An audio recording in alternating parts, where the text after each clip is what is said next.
Assalamualaikum warahmatullahi wabarakatuh.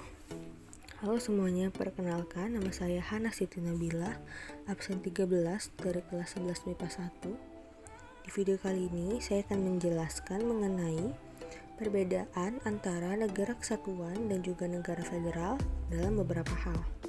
Mari kita simak videonya ya. Nah, yang pertama kita akan masuk mengenai negara dan wilayah. Negara kesatuan adalah negara berdaulat yang diselenggarakan sebagai satu kesatuan tunggal, di mana pemerintah pusat adalah yang tertinggi dan satuan-satuan subnasionalnya hanya menjalankan kekuasaan-kekuasaan yang dipilih oleh pemerintah pusat untuk didelegasikan. Sementara negara federal adalah sebuah bentuk pemerintahan yang beberapa negara bagian bekerja sama dan membentuk kesatuan yang disebut negara federal. Masing-masing negara bagian memiliki beberapa otonomi khusus dan pemerintahan pusat mengatur beberapa urusan yang dianggap nasional. Untuk wilayah, negara kesatuan dibagi menjadi daerah-daerah provinsi yang dibagi atas kabupaten atau kota dengan masing-masing pemimpinnya. Sedangkan wilayah negara federal dalam hal wilayah kebanyakan dibentuk langsung oleh pemerintah. Nah, yang kedua, kita akan masuk ke pembuatan undang-undang. Negara kesatuan pada kesatuan yang didesentralisir hanya pemerintah pusat yang mempunyai wewenang untuk membuat undang-undang dasar. Jadi hanya ada satu undang-undang dalam sebuah negara. Sementara pada negara federal, wewenang untuk membuat undang-undang dasar berada pada tiap-tiap negara bagian dan negara federasi itu sendiri.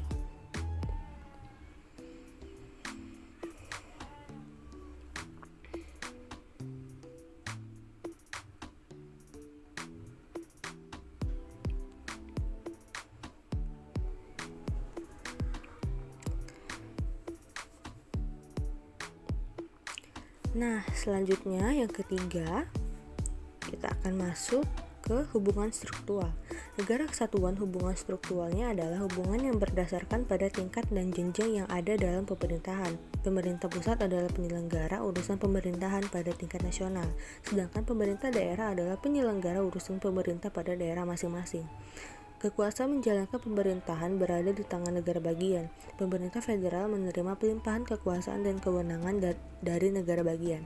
Hal ini karena pada awalnya negara bagian adalah suatu bentuk negara yang berdaulat. Meski demikian, kewenangan pemerintahan federal yang sudah disepakati negara-negara bagian bisa juga mengintervensi kekuasaan di semua negara bagian. Nah, yang keempat,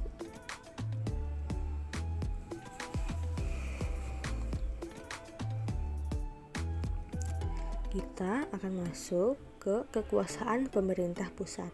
Negara kesatuan pemerintah pusatnya adalah presiden yang memegang kekuasaan pemerintahan negara yang dibantu oleh wakil presiden dan menteri. Kewenangan pemerintah pusat mencakup kewenangan dalam bidang politik luar negeri, pertahanan dan keamanan, peradilan, moneter dan fiskal, agama, serta kewenangan di bidang lainnya. Sementara negara federal, pemerintah federal menerima pelimpahan kekuasaan dan kewenangan dari negara lain. Hal ini karena pada awalnya negara bagian adalah suatu bentuk negara yang berdaulat. Meskipun kewenangan pemerintah federal yang sudah disepakati negara-negara bagian bisa juga mengintervensi kekuasaan di semua negara. Nah, selanjutnya yang kelima,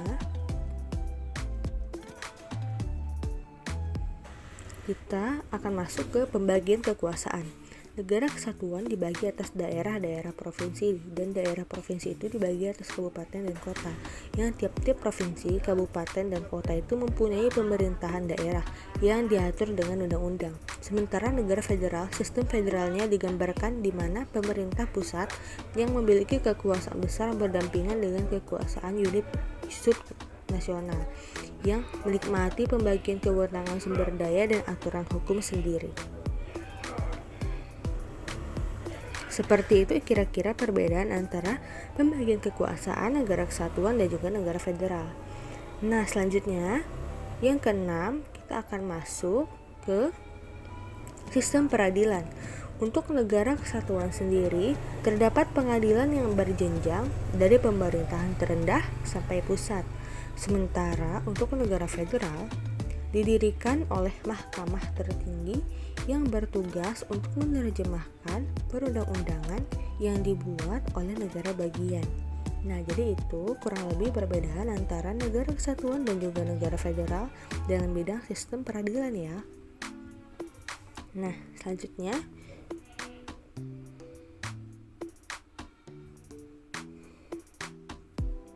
kita akan masuk ke yang ketujuh. Selanjutnya ada konsep pembentukan negara. Untuk negara kesatuan merupakan negara yang pemerintah pusatnya mempunyai wewenang untuk mengatur keseluruhan daerahnya. Seperti yang sudah kita bahas tadi ya. Nah, tapi untuk negara federal, dalam konsep negara federal, masing-masing negara bagian memiliki wewenang khusus dalam mengatur pemerintahan negara bagian. Seperti yang sudah kita bahas di awal tadi ya.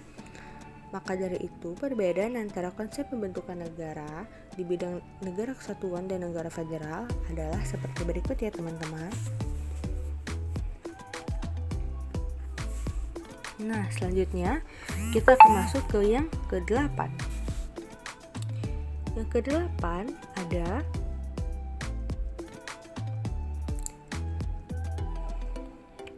konstitusi negara. Nah, sepertinya konstitusi negara sangat menarik sekali ya. Oke, jadi untuk negara kesatuan terkadang ada yang memiliki konstitusi ataupun tidak memiliki konstitusi, tetapi tidak dipermasalahkan.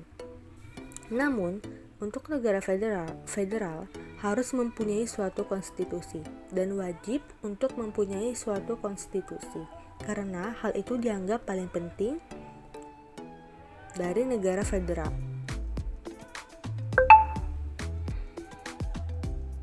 Nah, selanjutnya kita akan masuk ke yang nomor 9. Apa sih itu? Oke. Yang pertama ada sistem pemerintahan. Nah, negara kesatuan tetap berada di dalam pusat serta pemerintah pusat mempunyai wewenang dalam membuat keputusan sementara. Sementara untuk negara federal, sebagian besar kekuasaan, kecuali kekuasaan yang memiliki keterkaitan dengan urusan internasional, didelegasikan pada pemerintah daerah ataupun pemerintah provinsi. Seperti itu ya kira-kira perbedaan antara negara kesatuan dan juga negara federal dalam bidang sistem pemerintahan.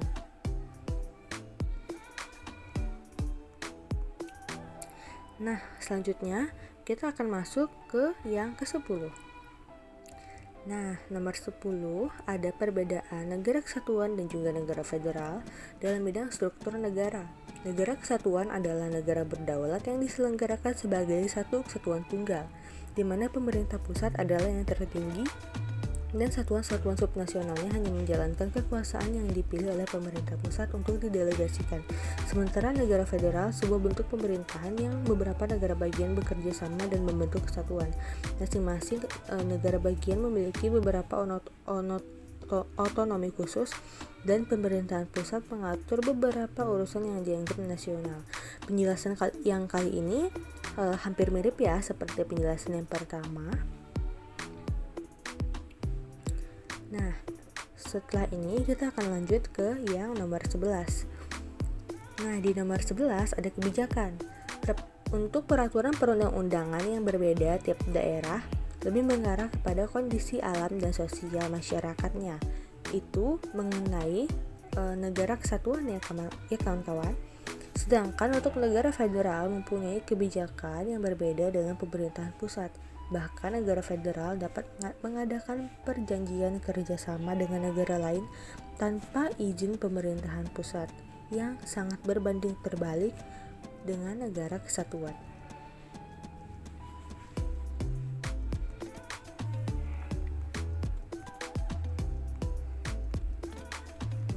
Nah, selanjutnya kita akan masuk ke yang nomor 12. Di nomor 12 ada kedaulatan. Nah, untuk negara serikat berdaulat keluar di dalam negeri. Tiap wilayahnya mempunyai hak mengatur dan menyelenggarakan pemerintahan sendiri, sedangkan untuk negara kesatuan hanya mempunyai kedaulatan ke dalam dan juga keluar.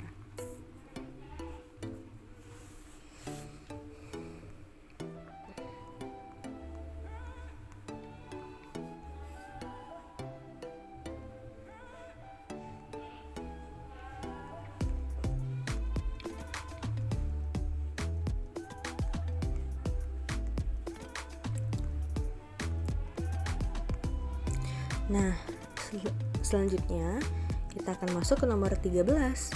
Di nomor 13 ada lembaga-lembaga negara. Nah, untuk negara kesatuan mempunyai lembaga negara legislatif, eksekutif, dan juga yudikatif. Tapi untuk negara federal tidak memiliki ketiga lembaga tersebut yang secara lengkap ya, karena mereka menganut asas liberal dan sistem pemerintahan parlementer.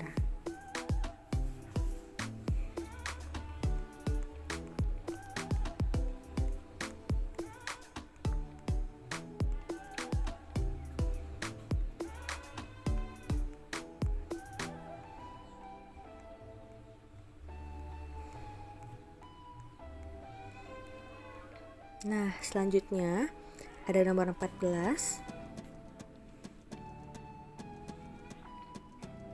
mengenai tanggung jawab pemerintahan. Nah, untuk negara federal, pemerintahan pusat bertanggung jawab akan semua masalah penyelenggaraan negara dengan didukung pemerintah daerah. Setelah itu, seluruh rakyat bersatu ikut bersama menyelesaikan masalah yang ada. Masalah di satu wilayah adalah masalah bersama. Berbeda dengan negara kesatuan, masalah yang terjadi pada negara bagiannya akan menjadi tanggung jawab warga daerah. Jadi ini perbedaannya negara federal dan juga negara kesatuan dalam bidang tanggung jawab pemerintahan ya kawan-kawan. Nah, selanjutnya kita akan masuk ke yang bagian terakhir nih.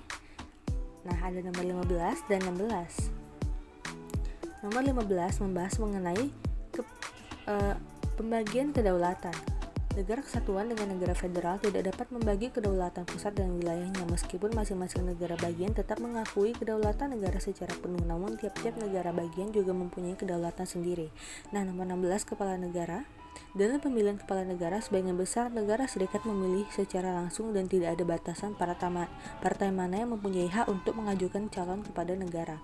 Pemilihan kepala negara atau presiden di Indonesia mempunyai undang-undang yang membatasi persyaratan orang dapat mencalonkan diri sebagai kepala negara. Nah, sekian penjelasan dari saya teman-teman, semoga dapat dipahami dan dimengerti. Saya akhiri, wassalamualaikum warahmatullahi wabarakatuh.